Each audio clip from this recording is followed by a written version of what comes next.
ये लो चाय पियो। सुबह सुबह इस तरह उदास होकर बैठने से कैसे चलेगा। रात की बारिश से तो हर जगह पानी जमा हुआ है, सिर्फ हमारे आंगन में तो नहीं। ना ना ना ना, तुम नहीं समझोगी मालती। ये जमीन मेरे पिता की थी, उससे पहले मेरे दादाजी की थी। और आज देखो इस तरह से क्या हाल हो गया है। दीवारें टूट गई हैं, जंगली घास से भरी मिट्टी है। ऐसा लग रहा है जैसे नए सिरे से शुरू करने का अब कोई रास्ता बचा ही नहीं है। पहले चाय तो थोड़ा पी लो।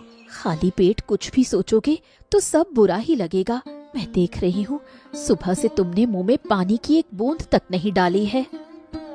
दिल ही सूख गया है मालती। पहले साल धान की फसल अच्छी हुई नहीं, उससे पिछले साल बाढ़ में सब बह गया, और अब ये घर भी ढह रहा है। किस तरफ देखूं, अब तुम ही बताओ, क्या करूं समझ ही नहीं आता है।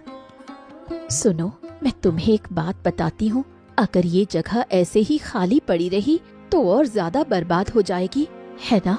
बारिश से मिट्टी और बहेगी, जंगल घास और बढ़ेंगे। कुछ सोचो, इस जगह को लेकर कुछ तो करो। क्या करूं बताओ, क्या करूं। घर बनाने के लिए पैसा तो है नहीं, अकेले इतना काम करने की ताकत है नहीं। बरसात का भी मौसम आ गया है, अब तो कुछ किया भी नहीं जा सकता। तुम हमेशा ही ऐसे बोलते हो, कुछ नहीं होगा, कुछ नहीं किया जा सकता। लेकिन बिना कोशिश किए किसी को कभी कुछ मिला है। मेरी माँ कहती थी कि हाथ पर हाथ धरकर बैठे रहने से भगवान भी मदद नहीं करते। तुम्हारी माँ की बातें और मेरी हकीकत एक जैसी नहीं है मालती। बरसात का मौसम आने का मतलब ये तो नहीं कि सब कुछ खत्म हो गया। तुम जरा गोपाल काका के पास क्यों नहीं जाते। वो गांव के सबसे अनुभवी इंसान है, शायद वो कोई रास्ता बता सके। गोपाल काका? अरे वो इस टूटे हुए घर और जमीन को देखकर क्या कहेंगे, हैं? क्या कहेंगे और क्या नहीं, ये तो जाने पर ही पता चलेगा ना। घर बैठे अफसोस करने से कुछ नहीं होगा। एक बार जाकर उनसे बात करके देखो। हाँ ठीक है, जाता हूँ एक बार, लेकिन उम्मीद बहुत कम है। उम्मीद कम हो तब भी जाओ, कदम उठाना ही सबसे बड़ी बात है।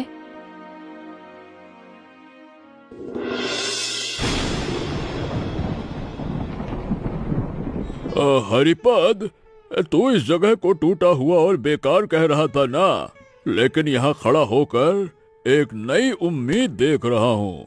इस मिट्टी को देख, बारिश की वजह से कितनी नरम हो गई है। इस मिट्टी में अगर आज बीज डालेंगे ना, तो अंकुर फूटने में देर नहीं लगेगी। काका, आप कहना क्या चाहते हो? मतलब इस टूटी फूटी जगह पर भला क्या हो सकता है? अरे मैंने मिट्टी को हाथ में लेकर देखा है, ये जलोढ़ मिट्टी है हरी। तुझे पता है, पहले तेरे दादाजी इस जगह पर कितनी तरह की फल और सब्जियां उगाते थे, मैंने अपने बचपन में देखा है। दादाजी की बातें मुझे धुंधली धुंधली सी याद है, वो तो बहुत पहले चले गए। सुनो बेटा, मैं 70 साल से इस गांव में हूँ। तो यहाँ बरसात की सब्जियां लगा, लौकी, पोई साग, भिंडी, कलमी साग।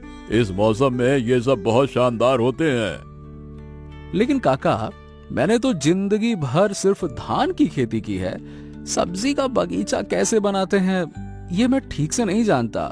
धान और सब्जी की खेती में तो जमीन आसमान का फर्क है काका। अरे सब कुछ पहले से सीख कर कोई शुरू नहीं करता हरी। क्या माँ के पेट से सीख के आया था खेती? तूने भी धान की खेती कभी न कभी तो सीखी होगी ना। करते करते सब सीख जाते हैं।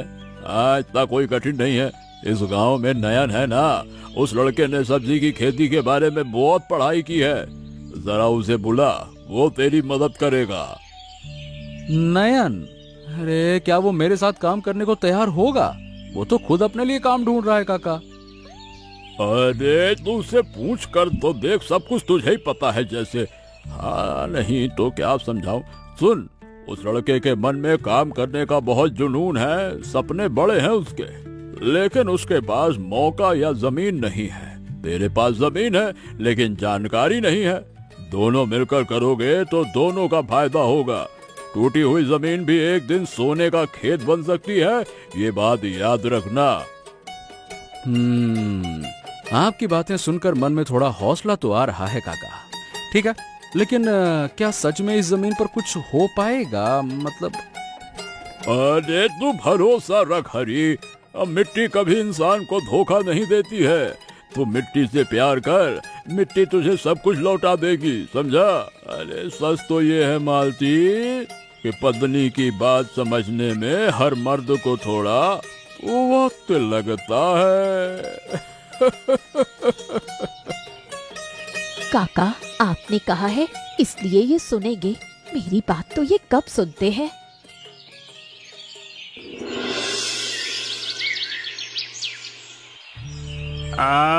हरिदा, गोपाल काका ने बिल्कुल ठीक कहा था। ये जगह वाकई में सब्जी के बगीचे के लिए एकदम सही है। देखो यहाँ पानी जमा हो रहा है, ये सच है। लेकिन दादा, अगर हम ऊंचे बेड यानी कि मिट्टी की ऊंची क्यारियां बना लें तो पानी नीचे रहेगा और पौधे ऊपर रहेंगे। क्या कहते हो? ऊंचे बेड? बेड माने बिस्तर ना। अब यहाँ हम बिस्तर कहाँ से लगाएं? हैं? पानी में सब भीगने जाएगा बिस्तर उस्तर। देख भाई, मेरे पास कोई औजार नहीं है बिस्तर बनाने का, और पैसे भी ज्यादा नहीं है। अरे दादा, बिस्तर वैसा बिस्तर नहीं, सोने वाला मिट्टी का बिस्तर। मतलब मिट्टी का। आप छोड़ो, पैसे से कोई जरूरत नहीं हरिदा। गांव में बांस तो है ना, पुराना जाल भी मिल जाएगा। बांस का फ्रेम बनाएंगे, उसके ऊपर मिट्टी डाल के क्यारी तैयार करेंगे, वही तो बिस्तर है। पुराने जाल से लौकी और सेम के लिए मचान बना देंगे। सब देसी चीजों से हो जाएगा, और कुछ नहीं चाहिए। आप क्या समझे? यहाँ क्या कोई सोफा लगाना है, पलंग लगाना है सोने के लिए? गजबई सोच रहे हैं आप भी। अच्छा, तुम सच में सब कुछ जानते हो ना नयन? माने कि ये बिस्तर उस्तर वाला सब्जी हमने कभी नहीं उगाया। मैंने तो सोचा भी नहीं था कि बिस्तर लगा के सब्जी उगाया जा सकता है। अरे हरिदा, मैं पिछले 2 साल से सब्जी की खेती के बारे में पढ़ रहा हूँ। मेरा तो खुद का सपना था कि खुद की सब्जी का बगीचा बनाऊं, लेकिन मेरे पास तो जमीन ही नहीं थी। अगर तुम मुझे अपनी इस जमीन पर काम करने का मौका दो तो मुझे भी सीखने का मौका मिलेगा, और आपको तो मैं जानकारी दूंगा ही दूंगा। तो यानी कि तुम मेरे साथ काम करना चाहते हो? सच कह रहे हो ना? काम करोगे ना? अरे बिल्कुल सच। हम दोनों मिलकर इस जगह को बदल देंगे हरिदा। अरे तुम बस हाँ कहो, बाकी सब मुझ पर छोड़ दो। आज ही बांस काटने चलते हैं, कल से काम शुरू। लेकिन नयन, ये बताओ, तुम्हें अपना घर भी तो चलाना है। इसके बदले में तुम्हें क्या दूंगा मैं? मेरे पास तो देने के लिए कुछ खास है नहीं। हरिदा, हर काम की कीमत पैसों से नहीं आंकी जाती। मुझे सीखने को मिलेगा, अनुभव होगा, यही मेरे लिए बहुत है। और जब फसल होगी तो आधा आधा बांट लेंगे। बस इतना मत सोचो हरिदा, सब हो जाएगा। ठीक है नयन, मैं तैयार हूँ। चलो हम एक साथ काम करते हैं। तुम्हारा उत्साह देखकर मेरे मन में हिम्मत आ गई है। चलो, अरे कुछ करना है तो कुछ करना तो पड़ेगा। ये हुई ना बात। चलो पहले जगह को नाप लेते हैं, और क्या लगाना है क्या नहीं लगाना है पहले तय कर लेते हैं, फिर काम में जुटते हैं। नहीं तो एक बांस की बल्ली लगाई, दूसरी लेने भागेंगे तो काम थोड़ी बनेगा। चलो।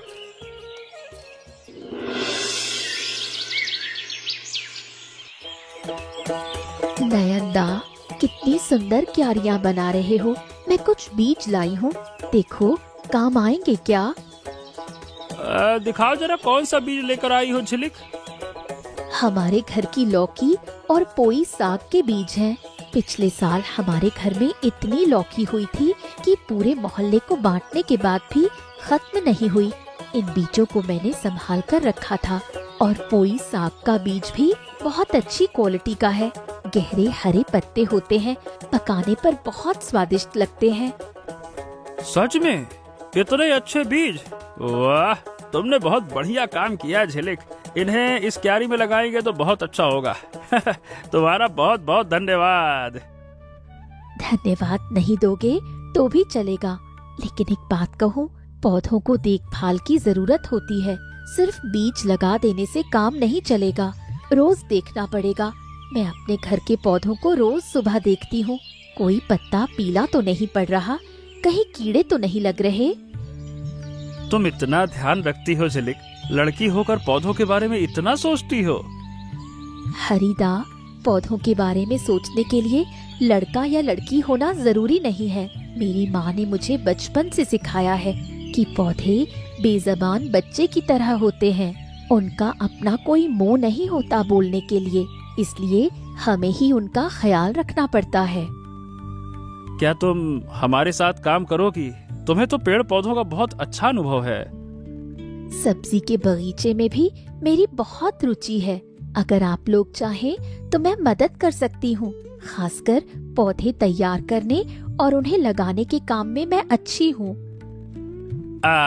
तब तो बहुत ही अच्छा होगा। तुम आओ और हमारे साथ काम करो। अरे जितना ज्यादा हाथ होंगे ना, काम उतनी ही जल्दी होगा। ठीक है हरिदा, मैं कल से कुछ छोटे पौधे तैयार करके लाऊंगी। भिंडी के पौधे मैं खुद तैयार करूंगी। जब वो थोड़े बड़े हो जाएंगे तो यहाँ लगा देंगे।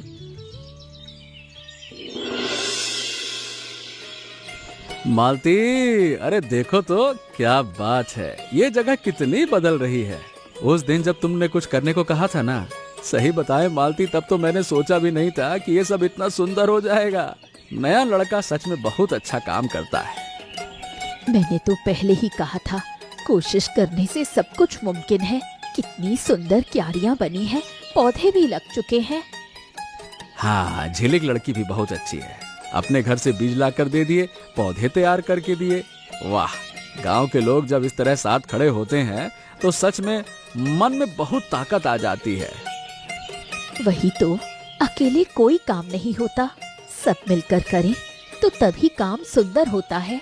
गोपाल काका भी कल आकर देख गए हैं, वो बहुत खुश थे।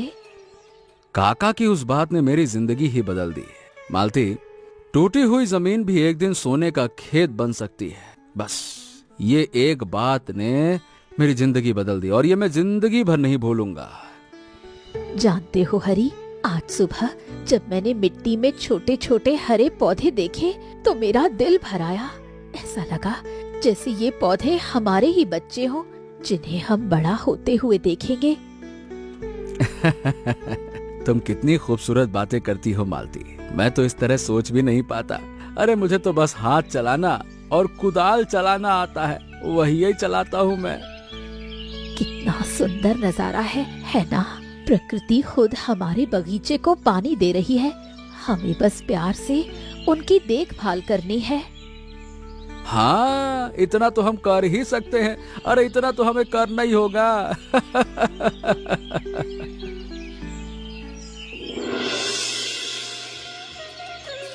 नयनदा, तुम इन पौधों को इस तरह क्यों लगा रहे हो?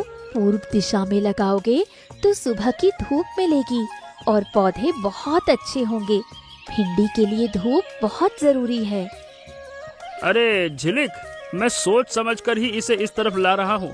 इस तरफ की मिट्टी थोड़ी सी ऊंची है, पूर्व तरफ की मिट्टी नीची है। बारिश में वहाँ पानी जमा हो गया तो पौधे की जड़ें सड़ जाएंगी। लेकिन अगर धूप नहीं मिलेगी तो भिंडी अच्छी नहीं होगी, ये तो सबको पता है। मैं पेड़ पौधों के साथ काम करती हूँ, मुझे इतनी समझ है। छांव में रखोगे तो फल कम आएंगे। और मैंने सब्जी की खेती के बारे में पढ़ाई की है, वो भी कम नहीं है। मुझे लगता है कि मेरा तरीका ही सही है। किताबों में लिखा है कि पानी जमा होने से भिंडी की जड़ें सड़ जाती हैं और पौधा मर जाता है। भाई, किताबों में चाहे जो लिखा हो, असलियत भी तो देखनी होगी ना। पूर्व की तरफ की मिट्टी अगर नीची है तो वहाँ थोड़ी मिट्टी डालकर उसे ऊंचा किया जा सकता है। लेकिन छांव की समस्या को तुम कैसे दूर करोगे? तुम मिट्टी डालने की बात कर रही हो, उसमें बहुत मेहनत है। अब बरसात में और मिट्टी कहाँ से लाएंगे? बताओ भला, कहाँ मिलेगी मिट्टी? तुम्हारा तरीका सही हो सकता है, लेकिन मेरी बात भी तो सुनो।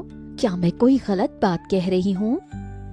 अरे बाबा, मैं ये नहीं कह रहा कि तुम गलत कह रही हो, लेकिन अगर तुम हर बात पर बहस करोगी तो काम आगे कैसे बढ़ेगा? बहस मैं नहीं कर रही हूँ नयनदा, मैं सिर्फ अपनी राय दे रही हूँ।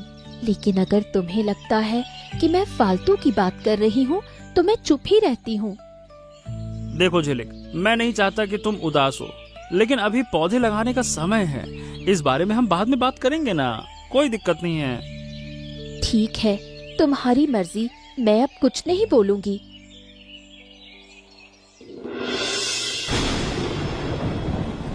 अरे बाप रे बाप, मालती, देखो तो सही कैसी भयानक बारिश हो रही है। बगीचे के छोटे छोटे पौधे बचेंगे ना बचेंगे पता नहीं। इतनी मेहनत से लगाए पौधे और ये बारिश भी, क्या बताऊं। बारिश थोड़ी कम होने दो, फिर देखा जाएगा। नहीं मालती, नहीं नहीं नहीं, पौधे अगर पानी में झुक कर गिर गए ना तो सब बर्बाद हो जाएगा। मैं एक बार जरा देख कर आता हूँ, बारिश में भीगने से क्या होगा। पौधों का बचना जरूरी है, मेरे भीगने से क्या होगा, वो तो सूख जाऊंगा मैं। तो फिर मैं भी तुम्हारे साथ चलूंगी, अकेले मत जाओ। अच्छा ठीक है, चलो आ जाओ। देखो, इस तरफ के पौधे ठीक हैं, लेकिन उधर के कुछ पौधे झुक गए हैं। चलो हम मिट्टी दबाकर उन्हें सीधा कर देते हैं। हाँ तुम ठीक कह रही हो, चलो जल्दी करो। सुबह नयन को खबर दे दूंगा, वो आकर बाकी का ठीक कर देगा। हरी, उस पश्चिम दिशा वाले भिंडी के पौधों को देखो, कई पौधे झुक गए हैं और उनकी जड़ों से मिट्टी बह गई है। हाँ हाँ देख रहा हूँ, ऐसा लग रहा है कि इसी तरफ सबसे ज्यादा नुकसान हुआ है। पूर्व दिशा के पौधे इसकी तुलना में बेहतर हैं। देखो हरी, बारिश तो आएगी ही, बरसात के मौसम में ये सब सामान्य है। हमें बस सब्र रखना होगा और अपनी कोशिश जारी रखनी होगी। तुम्हारी हिम्मत देखकर तो मैं हैरान रह जाता हूँ मालती। इतनी रात को बारिश में भीगकर तुम काम कर रही हो और चेहरे पर कोई शिकायत तक नहीं है। शिकायत करने से क्या होगा, ये बगीचा हम दोनों का है। तुम्हारी मेहनत और मेरी लगन दोनों इसमें शामिल है।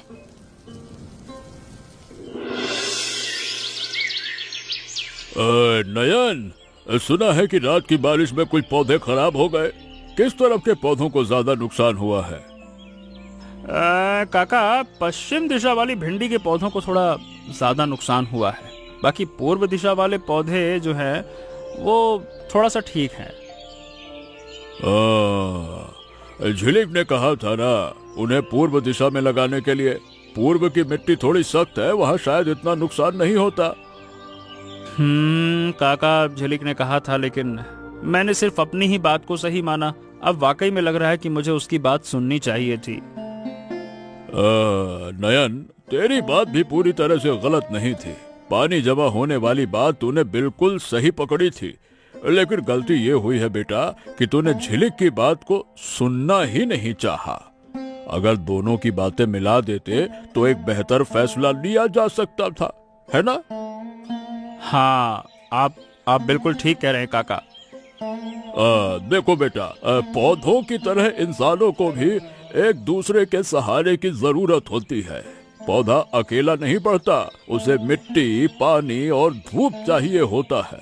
वैसे ही इंसान भी अकेले सब कुछ नहीं कर सकता। आप बिल्कुल सही कह रहे हैं काका। मैंने झिलिक से बहस करके गलती की। मुझे उसके अनुभव का सम्मान करना चाहिए था। हाँ, इस बात को समझ लेना ही असली सीख है नयन। गलती हर इंसान से होती है बेटा, लेकिन जो अपनी गलती से सीखता है ना, वही असली समझदार है। झिलिक से बात कर, वो जरूर उदास बैठी होगी। जा बात कर उससे। ठीक है काका, मैं भी जाता हूँ। और सुन, जाने से पहले एक बात याद रखना, इंसान का मन भी पौधों की तरह होता है। थोड़ी सी अनदेखी से मुरझा जाता है और थोड़े से प्यार दुलार से फिर से खड़ा हो जाता है। जा बेटा, जा जा, अब बात कर उससे, जा।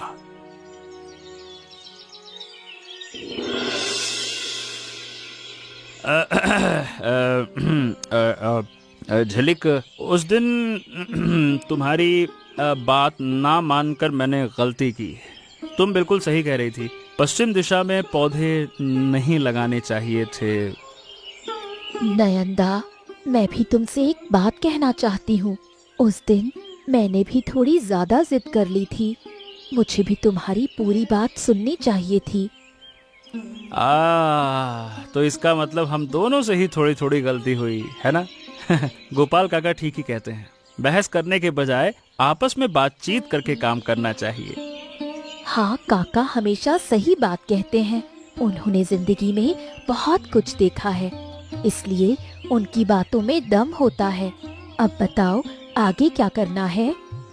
मैंने कुछ पौधे तैयार किए हैं झिलिक, क्या तुम मेरे साथ चलकर उन्हें लगाने में मदद करोगी? मैं पूर्व दिशा की मिट्टी को थोड़ा ऊंचा उठाकर मतलब कर दूंगा ऊंचा, वही जैसा तुम कह रही हो, जिससे पानी भी जमा नहीं होगा और धूप भी मिलेगी। तुम्हारा क्या ख्याल है, बताओ? ये तो बहुत ही शानदार आइडिया है।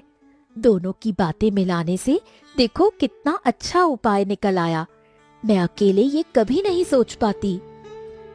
हाँ, मैं भी नहीं सोच पाता, इसीलिए तो कह रहा हूँ साथ मिलकर सोचने से अच्छा होता है। मैं जरूर चलूंगी।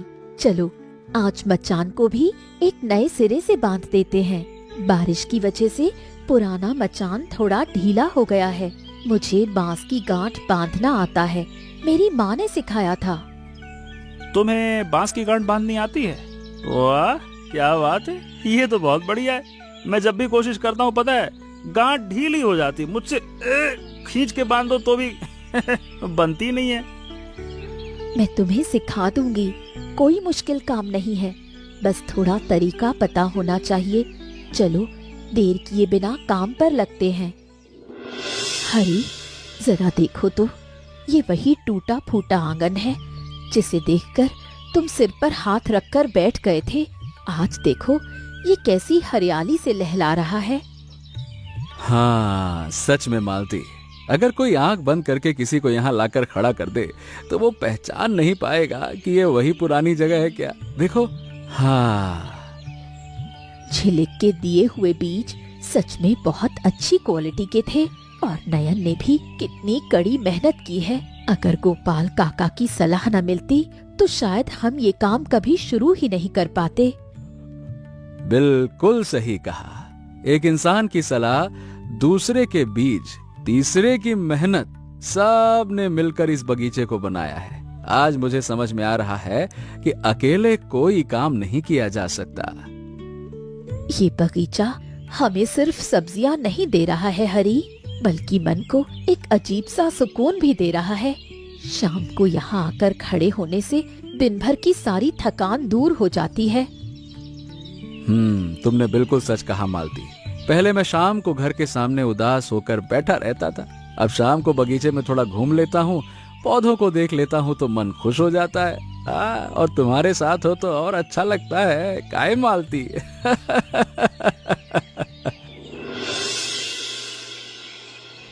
क्या हुआ?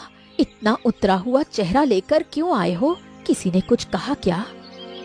हाँ, आज बाजार से लौट रहा था तो रास्ते में कुछ लोगों ने कहा, इतनी अच्छी जगह को सब्जी का बगीचा बनाकर बर्बाद करने का क्या फायदा। और एक पता है क्या बोलता है, सब्जी बेचकर कितने ही पैसे कमा लोगे। और एक तो हंसते हुए बोला, लो भैया, एक किसान हरिपद माली बन गया। लोगों का काम तो कहना है, वो कहेंगे ही। तुम जानते हो ना कि ये बगीचा तुम्हारी कितनी रातों की मेहनत से बना है। लोगों की बातों पर ध्यान दोगे तो कोई काम नहीं कर पाओगे। अरे लेकिन मालती, उनकी बातें सुनकर थोड़ा तो मन उदास हो ही जाता है ना। ऐसा लगता है कि क्या सच में कहीं कोई गलती कर रहा हूँ क्या? गलती कर रहे हो? देखो हरी, पिछले महीने इस बगीचे से कितनी सब्जियां हुई, तुमने उन्हें बाजार में बेचा। क्या वो पैसे कम थे? और तुम सिर्फ पैसों का हिसाब क्यों करते हो? ये बगीचा हमारे परिवार की सेहत के लिए कितना अच्छा है, क्या ये नहीं सोचोगे? अब वो तो ठीक है, फिर भी लोगों की बातें सुनकर हौसला तो थोड़ा तो टूटता है ना। सुनो, जो लोग आज बातें बना रहे हैं, क्या उन्होंने तुम्हारे लिए एक दिन भी पसीना बहाया है? हमने कितनी तकलीफें सहकर इस बगीचे को खड़ा किया है, ये सिर्फ तुम और मैं जानते हैं। दूसरे लोग सिर्फ देखेंगे और बोलेंगे। तुम्हारा फर्ज सिर्फ अपना काम करते जाना है। तुम्हारी बात सही है। तुम हमेशा मुझे हिम्मत देती हो। ठीक है, मैं अब किसी की बात पर कान नहीं लगाऊंगा। मैं अपना काम करता हूँ और कोई कुछ कहता है तो एक कान से सुनूंगा, दूसरा कान खोल दूंगा तो निकल जाएगा, है? हाँ, यही मेरे हरिपद की पहचान है। अपना सिर हमेशा ऊंचा रखो। जब फसल और भी अच्छी होगी तो यही लोग आकर तारीफ करेंगे। देख लेना, जो आज हंस रहे हैं वही कल आकर पूछेंगे कि ऐसा बगीचा कैसे बनाया जाता है। अच्छा, क्या सच में ऐसा होगा? जरूर होगा, मुझे पूरा भरोसा है। हाँ काका, देखिए आपकी बात कितनी सच साबित हुई। आपने कहा था कि टूटी हुई जमीन भी एक दिन सोने का खेत बन सकती है। आज सच में ये सोने का खेत बन गई है। मैंने कुछ नहीं किया हरी, मेहनत तूने की, तेरी पत्नी ने, नयन ने और झिलिक ने की है। ये तुम सब की मेहनत का फल है। मैंने तो बस तेरे मन में एक छोटा सा विचार बोया था, वही विचार आज पेड़ बनकर फल दे रहा है। काका, आप अपनी बात को छोटा कह रहे हैं?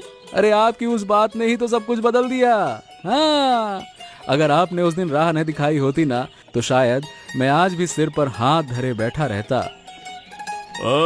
देखा ना, अच्छा काम खुद अपनी गवाही देता है। तुझे किसी के सामने कुछ साबित करने की जरूरत नहीं पड़ी। तेरे इस बगीचे ने ही सब साबित कर दिया। यही जिंदगी का सबसे बड़ा सबक है। फल देने वाले पेड़ को कभी खुद चिल्ला कर नहीं बताना पड़ता, उसके फल ही उसकी पहचान होते हैं बेटा। सही कहा काका, आपकी हर बात हमेशा याद रखूंगा। आप हमारे गांव की असली दौलत हैं। झिलिक, तुम्हें उस दिन की बात याद है जब तुम हाथ में बीज लेकर आई थी और मैं एकदम बिल्कुल तुम्हारे फूलों का ज्ञान और मेरी सब्जियों की जानकारी मिलाकर हम ऐसा बगीचा बनाएंगे कि दूर दूर से लोग इसे देखने आएंगे। हरिपद, जरा उन दोनों को तो देखो, कितनी खूबसूरत बातें कर रहे हैं दोनों। इस तरह साथ मिलकर काम करना, साथ मिलकर सपने देखना, अरे यही तो असली जिंदगी है भाई। हाँ काका, लेकिन ये बताओ, आपकी आंखों में आंसू क्यों हैं? आंसू? अरे पगले, खुशी के आंसू हैं हरी। अब इस उम्र में ऐसा सुंदर नजारा देखकर आंखें भर ही आती है। इस गांव का भविष्य इन बच्चों के हाथों में सुरक्षित है। इन्हें खुश और एक साथ देखकर मेरे दिल को बहुत सुकून मिल रहा है। काका, अगर आप नहीं होते तो ये बगीचा कभी नहीं बनता। आपकी उस एक बात ने सब बदल दिया। मालती, अगर तूने हरी को मेरे पास नहीं भेजा होता तो ये मेरे पास तो आता ही नहीं। असली सूत्रधार तो तू ही है। घर के पीछे रहकर जो इंसान सब कुछ संभालता है ना, सबसे ज्यादा धन्यवाद का हकदार वही होता है। काका, जो बात आप कह रहे हैं ना, सही बताऊं, मैं कभी मुंह से बोल ही नहीं पाता। लेकिन मालती जानती है कि मैं इसके बिना एक कदम भी नहीं चल सकता। अब इतनी बातें छोड़िए, चलिए सब मिलकर चाय पीते हैं। देखा हरी, जिंदगी में कोई भी चीज बेकार नहीं होती। टूटी हुई चीजों को भी जोड़ा जा सकता है और बंजर पड़ी जमीन पर भी फसल उगाई जा सकती है। बस जरूरत है थोड़े से भरोसे की, थोड़े से सब्र की और थोड़े से प्यार की। तुम सब ने मिलकर आज यही साबित कर दिया। काका, अपना आशीर्वाद हमेशा हम पर बनाए रखिएगा। अरे बेटा, मेरा आशीर्वाद तुम सबके साथ है। तुम सब हमेशा खुश रहो, आबाद रहो। जैसे ये बगीचा हमेशा हरा भरा है, वैसे ही तुम्हारी जिंदगी भी हमेशा